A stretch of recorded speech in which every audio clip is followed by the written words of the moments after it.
promise how long it keeps going, but, all right. So evaluation, obviously of how effective care has been, you're gonna reevaluate pain control. We would like for people, as I said earlier, to have a 3/10 or less. That usually means that they're getting along pretty well. Evaluate how well people are moving and how well they're functioning. That may mean with a walker, that may mean with creatures. And then when people are going home, you're looking at, do they need home health? Do they need, someone just to do a little housework or running errands? A lot of the time, it's occupational therapy or physical therapy that's involved with recommending assistive devices and making sure they have the right ones. Community resources, there is a support group for rheumatoid arthritis and I think lupus here in Enid, and maybe just connective tissue, scleroderma and some other things combined with that. I don't know about the arthritis foundation, but that can be accessed online, as can some of the others. I think there's a lupus foundation online as well. There are some things on page 317, a couple of charts about people who have either osteoarthritis or rheumatoid, if they've been given an exercise routine that is designed specifically for them, they need to do what was recommended for them, not what their neighbor does. The bullets say do your exercises on your good days and your bad days. Respect the pain. You may have to reduce the number of repetitions when your inflammation is severe or you have more pain. Use active rather than active assist exercises whenever possible. So that means you do it yourself, or you don't have someone else take your knee through its range of motion. If it's your knee, you do it yourself. And don't say, well, I walked a lot today, I went to the grocery store, so that's going to count for my lower body exercises. That really doesn't count for your exercises. It's not the same thing. And it says avoid resistive exercises if your joints are inflamed. So weights primarily, and bands and things like that, you wouldn't want to do. That would probably just make that work. And then self-management, just some common things. Use your large joints instead of small ones. Putting your purse strap over your shoulder instead of carrying it in your hand. That would be like our book bags. Actually using them as backpacks, as a backpack instead of carrying it. And using two hands instead of one. Using a chair that has a high straight back, things like that. Pushing off with both hands when you get up instead of using your fingers if you have problems with your fingers. Not bending at your waist. These are all, they even have extensions for hairbrushes. So there's all kinds of things out there. There's Velcro closures for people who lost mobility in their fingers. There's a lot of things that will allow you to be active, even working around your challenges. Okay. Let's see. That's a good diagram on page 319, figure 18.6 of the arthritis and how it's different, or rheumatoid arthritis, how it's different than osteo. You see I think that's your metacarpals are more involved for one thing, and you get more deformity. Osteo doesn't seem to involve the metacarpals or the wrist bones to be extent that rheumatoid does. I'm checking myself to see if I'm saying that right.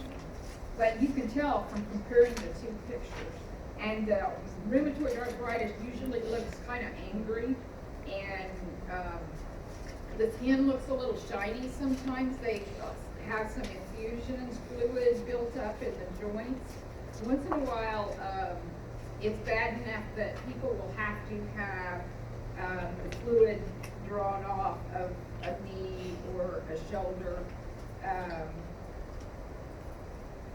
as it gets worse.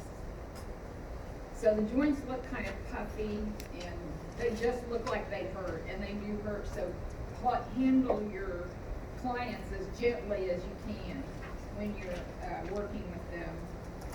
And those joints are painful to touch, so you really need to be gentle. The prevalence of rheumatoid arthritis is more European Americans are very prone more than people of color.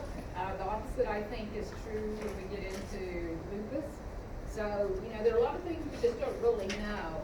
They think, it is an autoimmune disease, and the causes, it says, may be a combination of environmental and genetic. And yet, it's hard because it may tend to be a little more in some families than in others. We said that osteo could be unilateral, but rheumatoid is not. It is generally bilateral. There's a lot of good charts here. The one 18-7 on page 318 of early signs versus late signs. So it might start out someone with systemic signs of a low-grade fever, maybe a little anorexia. Sometimes they lose a few pounds, fatigue, and then inflammation in the joints. Later on, it really becomes severely painful, moderate to severe. You get the deformities. I think these hands up here are called, where they're twisted, the ulnar deviation in that figure 18-6 that it mentions, and also the swan neck when it's in the cervical. The neck has more of a bend in it than most of us have or ever want to have. Swan neck sounds kind of pretty, but it's really not. Not in this scenario. It's nice on a swan. So, of course, there's less rheumatoid arthritis. We said 27 million people with osteo, 1.3 million with rheumatoid. The onset is more common in the winter months, so when someone is diagnosed, it's more typically in the winter. It's usually younger women in their childbearing years who are diagnosed a lot more than men. And sometimes it's associated with other, because it is systemic, where it invades other parts of the body. It's not where osteo just stays in joints and cartilage and bone. Rheumatoid arthritis can affect our organs. If they do have that arthrocentesis, if fluid is pulled off the knee or something, they will send it to the lab. They'll look for elevation in the white blood cells. They'll look for rheumatoid factor, which is something that you would expect not to have unless you have rheumatoid arthritis or some sort of rheumatic disease.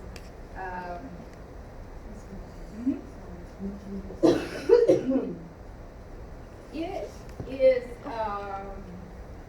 okay, so these were the early signs and symptoms we talked about. These are later lab tests.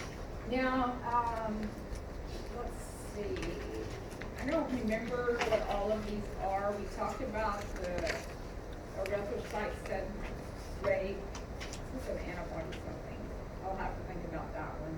Of course, you know what a CBC WBCR, but the good news is if I can't remember what they are, you're probably not gonna have to either. Now, the CRP, that C-reactive protein, that is kind of important. If I think of the ANA, I'll tell you. But I'm not expecting you guys to look these up and learn everything there is about that lab test.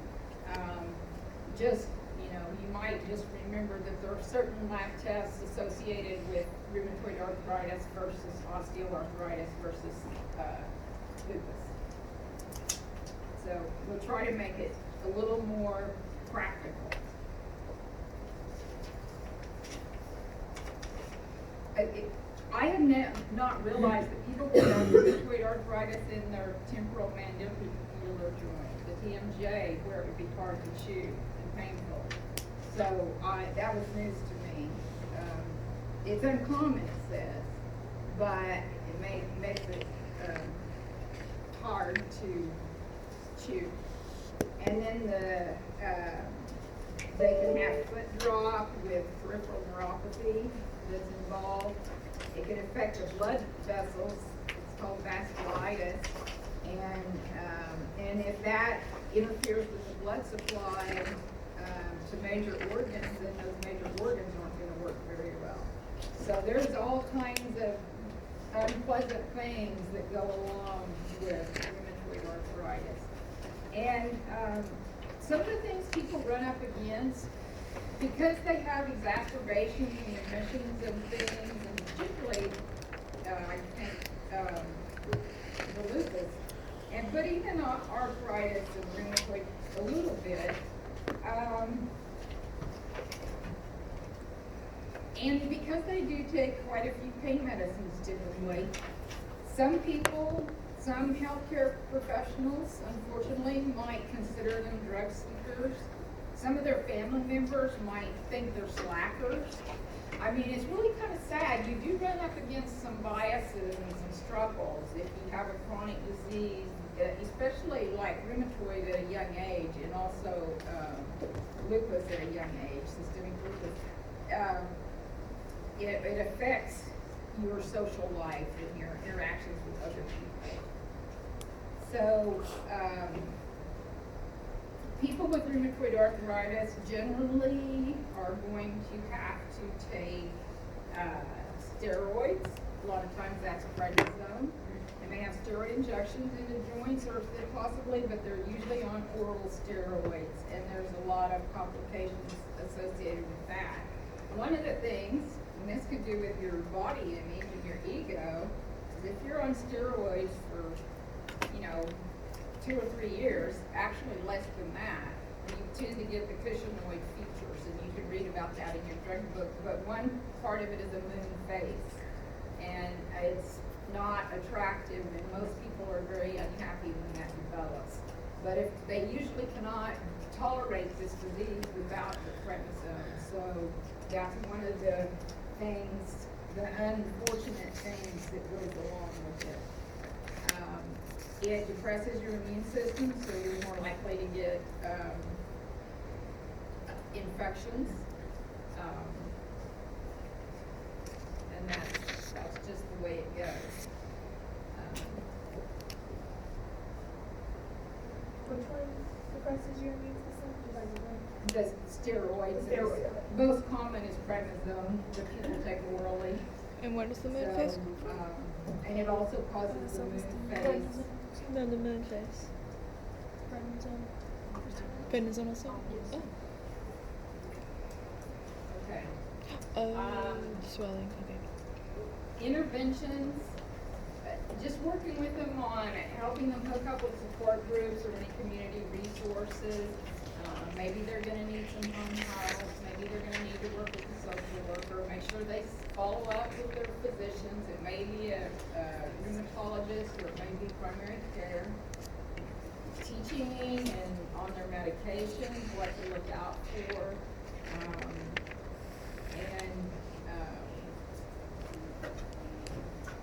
All of the, realizing that they do have limitations physically, and not to, to do as much as they can, not to just give up. But like we said, there may be days they can't do as many repetitions on exercises. The evaluation, pretty much what the evaluation would be of our osteoarthritis, except we threw in one more. I think the first three are the same. The bottom one had to do with their self-esteem and self-perception, because it is more, there's more deformity, there's more interference with mobility. It happens at a younger age usually. You know, your social life, if you used to go to the lake and go water skiing most every weekend in the summer with a group of people, and your husband and your kids and your camper, you're probably not going to be doing it. They may be going without you. So how do you adjust to that? Or they have to give up everything that they like to do. You know, you used to roller skate with your children. Are you going to stop taking them to the roller rink, or are you going to go and watch? I mean, you know, it changes your life if you get a diagnosis like this and it goes pretty aggressively. So there's really a lot of adjustment that has to take place, and you have to be empathetic and kind to people and not judgmental about them and their medication. This is pretty much what we said previously. Okay, I wanted to leave a little bit for lupus. Lupus, I think, is very interesting. I'm very happy I didn't have it. There are two main classifications, which are discoid lupus, which only involves the skin, and then systemic lupus. That's the more common one. It's a very, very bad news that invades your tissues and your organs. One of my nurse friends had lupus, and she was kind of a strawberry blonde and had freckles. I never saw the rash, and I don't think she did either. Her first clue that she had lupus, I mean, she'd had some fatigue and stuff, but she just kept powering through it, is she went into kidney failure. And her sister ended up donating a kidney for her, but, and then they got her lupus under control. But that was, it was when they didn't diagnose it very often. And I remember, you know, I've been a nurse for almost 35 years. I remember, this was probably 25 or 30 years ago, I remember Dr. Seuss said, there's no such thing as fibromyalgia, there's no such thing as lupus, these are just whiny women, and drug seekers, and people with a few normal aches and pains that are kind of hypochondriacs. I mean, I think those same doctors now diagnose lupus, they use the lab test. But when it first came out, people didn't really know what to do about it, or weren't sure what was wrong with this person. But then they, especially until they started getting into organ failure. So my friend Evelyn didn't even know she had it until she ended up getting a kidney from Laura. So onset common between ages of 20 and 40. More women than men. More women of color. That includes African Americans, people of African descent. It includes Native Americans, American Eskimo, people from Hawaii, Pacific Islanders. Pretty much any color but pasty white. That was a joke. White doesn't necessarily mean pasty. Not all pasty. I take it back. So, the discoid, what that word refers to is some kind of like coin-shaped red marks that people will sometimes get on their bodies. Sun is really bad for people with either type of lupus. And then there's the picture of the butterfly rash on this lady on page 327. It's not nearly that obvious on a lot of people. They'll just have a little bit of cute red cheeks, little pink cheeks sometimes. So it's just like, oh, I don't know what you're wearing for your moisturizer or your makeup, but you're really looking good. And then you find out they're really getting sick. So. It's 10 times more often in women than men. So when men get it, they probably really run up against some disbelief and some slow diagnosis maybe because people just aren't looking for it in men. But as I said, the kidney is the organ that lupus loves to attack most. It's the favorite. And so if they don't get, but they can have other organs involved too. The most common death that has lupus on the death certificate is lupus nephritis. So it's from kidney failure. There are kidney transplants. However, if you don't have someone who's willing to give you one, they might not give you one if your lupus isn't well controlled because your body's just going to attack it too, you know? So you might not be a good candidate. My friend they were both nurses, and she got her sister's kidney and managed to live a pretty good, long, healthy life after that. But not everybody's that fortunate. Okay, let's see. This pretty much tells you that the discoid type is not near as common as the systemic. It is autoimmune, where our body just attacks itself. So this butterfly rash that you see on 327, the coin-like lesions, the kidney disease, can also, pericarditis is an inflammation in the pericardium around the heart. Raynaud's phenomenon is when you have that circulatory problem in your fingertips and they turn white or blue. Pleural effusions, you may have to have fluid drawn off your lungs. Your high-risk pneumonia, it can invade the central nervous system. All kinds of polyarthritis, so just hurt all over. Your vessels, your blood vessels, as we said, there are lots of, and not everybody has all of these things. So there's not a typical patient. That's another reason that originally it wasn't diagnosed very well. Because people don't present with everything on this list. They present with 2 or 3 on each side, and they're not the same 2 or 3 as what this doctor has seen before. So I can understand before they really got good at knowing what lab tests to run, that it was hard to diagnose. So the chart, 1811, we're not going to get into systemic sclerosis, so that's the right side of the chart, but it does give you some of the things we just talked about. In fact, this slide came from that chart, so of what you might see with systemic lupus erythemus. There are flare-ups and remissions, and stress can kick it off, either psychological or physical. If you go out and get a sunburn, you watch your child play ball and you try to set the shade and you use some sunscreen, but you get too much sun anyway, it might kick off a flare-up of your lupus. So it's really rough on people. They also take prednisone. They have to slow down their immune system a little bit, the inflammation. And one thing that can happen is necrosis or death of bone. It's called osteonecrosis if you take prednisone for a long time or other steroids. Methotrexate is a drug you will want to become familiar with. It's very common, probably the drug of choice. And it's going to depress your immune system too, but that's kind of the idea. What drug? Methotrexate. What slide are we on? This, let me see.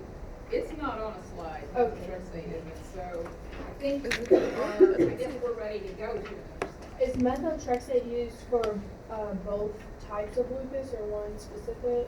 It would be used for the systemic. You'll have to read in your drug book. I doubt if it's used for the because of the side effects. Did you find for methotrexate in the book? discoid. No. It's not as it's not so dangerous. And then what was the wrong one? Osteonecrosis. I just know you put your name out. there's a procedure that can be done, called plasmapheresis. Are you all familiar? I'm not gonna ask the other campuses because that will screw up our slides. Are you guys familiar with plasmapheresis at all? I've heard of it. Heard of it? It's where that you would take whole blood out of someone's body and then remove the plasma and give them back their packed red blood cells. So maybe if they have, you know, the hyperactive immune system, all those cells, those white cells, and all those break down the subcategories are floating around in that plasma, and they're removed, and then they're just giving back their red blood cells. The ANA lab test, it's an anti-nuclear antibodies. It's,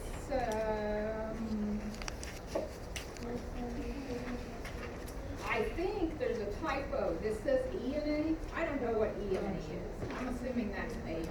So the anti-nuclear antibodies. Okay. So really, that's the only one that I would probably, and anything, you know, the ones we talked about earlier, plus that ANA, it's probably the only one. And on, let's see.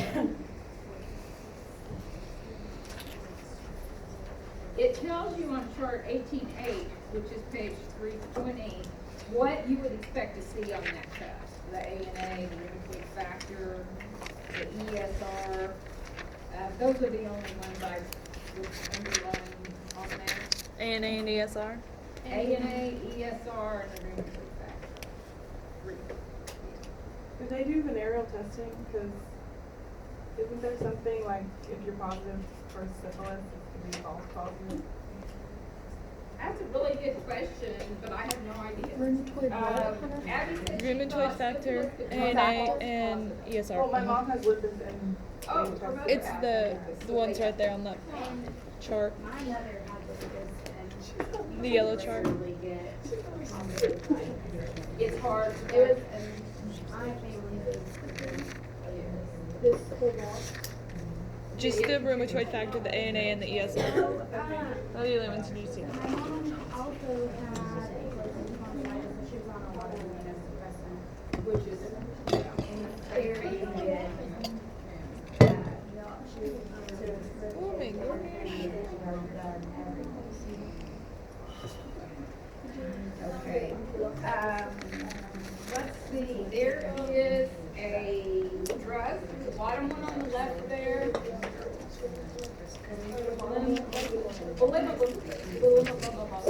I don't know what that is, but I do know it is the newest medication for lupus. So you've got to circle an asteroid that one.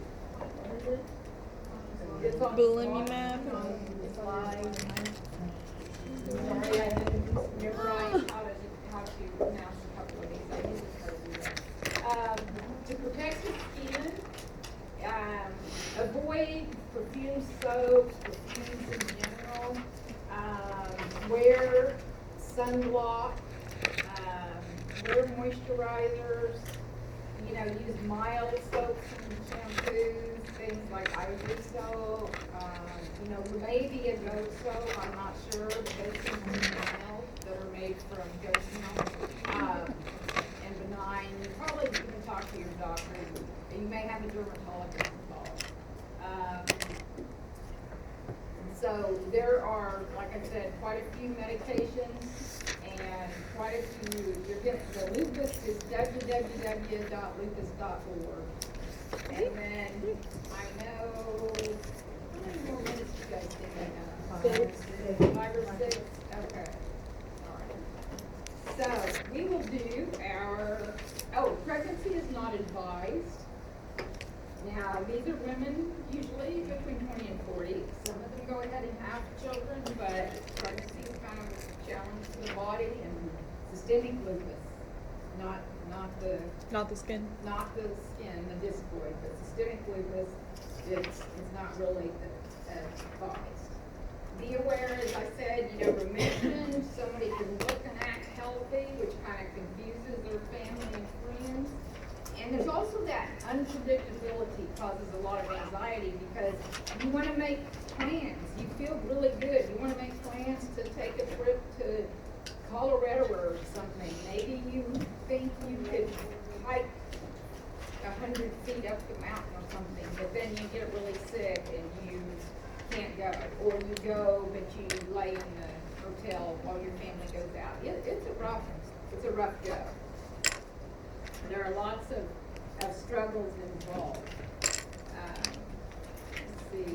So, your activity, let me find my notes here. I was gonna have you figure the half-life of a drug, but since you're not gonna have to do that as a nurse, I mean, we can talk about it. What I want you to do is write down, we're gonna talk about the minimum effective concentration of a medication. And I think this was in your reading, in your additional reading. So, as a nurse, just explain in a few sentences what that minimum effective concentration means as a nurse and to what does it mean to your patients. And explain how giving maybe one dose out of 6, 2 hours late, can affect your patient. And I want you to turn these in. Minimum I'm actually effective- gonna grade these instead of just giving you 100 participation. What was the first part? Could you repeat all We have no idea what you're talking about. I'm sorry. Can you, I'm like, not type gonna it out, be or demanding. I'm not gonna something? rock, but I do want you